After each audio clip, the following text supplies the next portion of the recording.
அஸ்ஸலாமு அலைக்கும். இன்னைக்கு நான் வந்து என்ன செய்ய போகிறேன் அப்படின்னு பார்த்தீங்கன்னா, சிக்கன் கிரேவி தாங்க செய்ய போகிறேன்.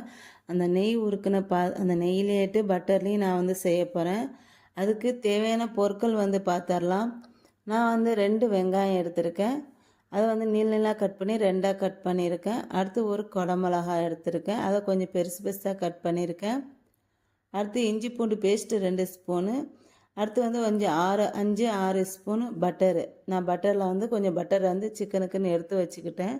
அடுத்து வந்து நான் 2 மீடியம் சைஸ் தக்காளி, இல்லைனா ஒரு பெரிய தக்காளி, அதை வந்து நல்லா நைஸாக அரைச்சி வச்சுக்கிறேன். நான் வந்து அரைச்சி வச்சுருக்கேன். அடுத்து வந்து நான் வந்து இதில் வந்து எண்ணெயெல்லாம் சேர்க்கலை. எண்ணெயெல்லாம் சேர்க்காமல் அந்த நெய் உருக்கணும் பார்த்திங்களா, அதிலே கொஞ்சம் நெய் இருக்குது. அந்த பாத்திரத்தில் அப்படியேட்டு நான் வந்து செய்ய போகிறேன். அடுத்து நான் வந்து 1/2 கேஜி சிக்கன் வந்து எடுத்திருக்கேன். இங்கே பாருங்கள், இதில் நெய் இருக்குது. இந்த பாத்திரத்தை அடுப்பில் வச்சுட்டு இப்போ இதில் வந்து அந்த பட்டரை வந்து சேர்த்துக்கிறேன். இந்த பட்டர் வந்து நல்லா மெல்ட் ஆகணும், கொஞ்சம் வந்து மெல்ட் ஆகணும். மெல்ட் ஆனதுக்கப்புறம் இதில் வந்து நான் வந்து வெங்காயம் வந்து சேர்த்துக்கிறேன்.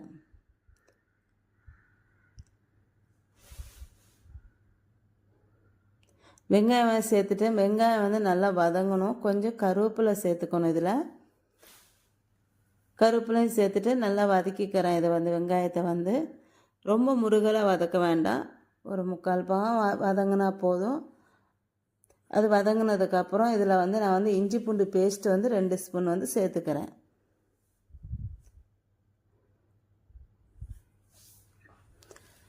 இஞ்சி பூண்டு பச்சை வாசனை போக வதக்கணும். வதங்கினதுக்கப்புறம் இதில் வந்து நான் மிளகாத்தூள் வந்து ஒரு 1.5 ஸ்பூன் வந்து சேர்த்துக்கிறேன். நீங்கள் வந்து பச்சை மிளகாத்தூள் எவ்வளோ வேணாலும் சேர்த்துக்கலாம். நான் வந்து பச்சை மிளகாய் இல்லாமல் மிளகாத்தூள் வந்து ஒரு 1.5 ஸ்பூன் சேர்த்துருக்கேன். அடுத்து 1/4 ஸ்பூன் மஞ்சத்தூள் வந்து சேர்த்துக்கிறேன். அடுத்து வந்து நான் திரும்பவும் கொஞ்சம் வந்து மிளகாத்தூள் வந்து சேர்த்துருக்கேன். எனக்கு கொஞ்சம் காரம் கம்மியாக இருக்க மாதிரி இருக்குன்னு சொல்லிட்டு நான் திரும்ப ஒரு 1/2 ஸ்பூன் மிளகாத்தூள் வந்து சேர்த்துருக்கேன். நான் வந்து காரம் வந்து நல்லா சாப்பிடுங்க அப்படிங்கிறதுனால நான் வந்து கொஞ்சம் அதிகமாக மிளகாத்தூள் சேர்த்துருக்கேன். அடுத்து வந்து இதில் வந்து அரைச்சி வச்சுருக்க தக்காளி வந்து நான் வந்து ஊற்றிக்கிறேன். இப்போ இது பச்சை வாசனை நல்லா போக தக்காளி வந்து நல்லா வதங்கணும். இது அடுத்து வந்து தேவையான அளவு உப்பு சேர்த்துக்கிறேன். சேர்த்துட்டு பச்சை வாசனை நல்லா போக வதங்கினதுக்கப்புறம் இதில் வந்து நான் சிக்கனை வந்து சேர்த்துக்கிறேன். இப்போ சிக்கனை வந்து சேர்த்துக்கலாம். இதில் சிக்கனு குடமிளகா 2ஐயும் வந்து சேர்த்துக்கணும். இது வந்து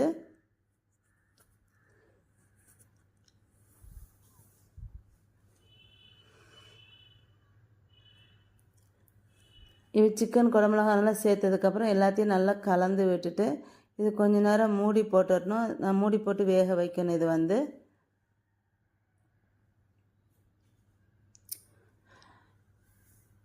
இது வந்து இப்போ இதில் வந்து தண்ணிலாம் ஊற்ற வேண்டாம். தண்ணி ஊற்றாமல் இது வந்து தண்ணி வந்து நல்லா ஊறும். அதனால் தண்ணி ஊற்ற வேண்டாம். அப்படியேட்டு இது வந்து வேக வைக்கணும். அடுத்து வந்து இதில் வந்து முருங்கீரை நெய்யில் உருக்கிறதுக்கு போட்டோம் பார்த்திங்களா கடைசி, அதை வந்து நான் வந்து எடுத்து வச்சுருந்தேன். அதையும் வந்து இதில் வந்து சேர்த்துக்கணும். இப்போ வந்து சேர்த்துட்டு நல்லா மிக்ஸ் பண்ணி விட்டுக்கணும். இது வந்து கொஞ்சம் வந்து ட்ரை ஆகணும். இந்த தண்ணியெல்லாம் வற்றி நல்லா கெட்டியாக ஆகணும். இது வந்து குழம்பு வந்து இதுக்கு வந்து மசாலா வந்து அதிகம் தேவைப்படாது. வெறும் மிளகாத்தூள், மஞ்சத்தூள், மிளகுத்தூள் தான். இதுக்கு வந்து கடைசியாக கொஞ்சம் மிளகுத்தூள் போட்டு இறக்கிடணும், அவ்வளோதான். இதுக்கு வந்து கொஞ்சம் ட்ரை ஆனதுக்கப்புறம் இந்த குழம்பு வந்து சாதத்தில் போட்டு சாப்பிட்றதுக்கு ரொம்ப டேஸ்ட்டாக சூப்பராக இருக்கும். எண்ணெயில் வெறும் நெய் அந்த பட்டர் தானே, அதனால் சாதத்தில் போட்டு சாப்பிட்றதுக்கு ரொம்ப, ஒயிட் ரைஸில் வந்து போட்டு சாப்பிட்றதுக்கு ரொம்ப நல்லாயிருக்கும். இப்போ இது நல்லா ட்ரை ஆகட்டும். இப்போ வந்து இது வந்து நான் வந்து மூடி வச்சிடுறேன். இதை